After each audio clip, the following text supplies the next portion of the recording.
আসসালামু আলাইকুম। বীর মুক্তিযোদ্ধাদের সম্মানী ভাতা বৃদ্ধির প্রস্তাব করা হয়েছে। অর্থমন্ত্রীর সভাপতিত্বে সচিবালয়ে অনুষ্ঠিত সামাজিক নিরাপত্তা কর্মসূচি সংক্রান্ত মন্ত্রিসভার কমিটি বৈঠকে মুক্তিযুদ্ধ বিষয়ক মন্ত্রী আকম মোজাম্মেল হক সম্মানী ভাতা বৃদ্ধির প্রস্তাব দেন। বীর মুক্তিযোদ্ধাদের জন্য মাসিক সম্মানী ভাতা ৩০,০০০ টাকা করার প্রস্তাব করেছেন মুক্তিযোদ্ধা বিষয়ক মন্ত্রী আকম মোজাম্মেল হক। বর্তমানে বীর মুক্তিযোদ্ধারা মাসে ২০,০০০ টাকা করে পাচ্ছেন। বৈঠক সূত্রে এ তথ্য জানা গেছে।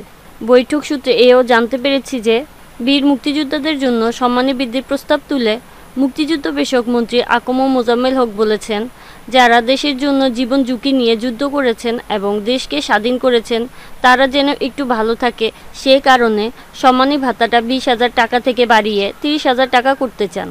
২০২৩-২৪ অর্থবছর বাজেটে ২ লাখ বীর মুক্তিযোদ্ধার সম্মানী ভাতা বাবদ বরাদ্দ রয়েছে ৪,৬৮০ কোটি টাকা। প্রস্তাব অনুমোদিত হলে তাদের জন্য আরও ২,৩৪০ কোটি টাকা ব্যয় বাড়বে ২০২৪-২৫ অর্থবছরে। সেক্ষেত্রে এ খাতে মোট ব্যয় দাঁড়াবে ৭,০২০ কোটি টাকা।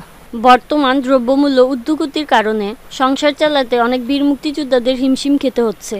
তাই বিভিন্ন মহল থেকে দাবি জানানো হয় বীর মুক্তিযোদ্ধাদের সম্মানী ভাতা প্রতি মাসে ৫০,০০০ টাকা করার জন্য। আমরাও আশা করছি বীর মুক্তিযোদ্ধাদের প্রতি বিশেষ খেয়াল রাখবেন বর্তমান সরকার। তো আজ এ পর্যন্তই। নতুন ভিডিও আসার আগ পর্যন্ত সবাই ভালো থাকবেন, নিরাপদে থাকবেন। আল্লাহ হাফেজ।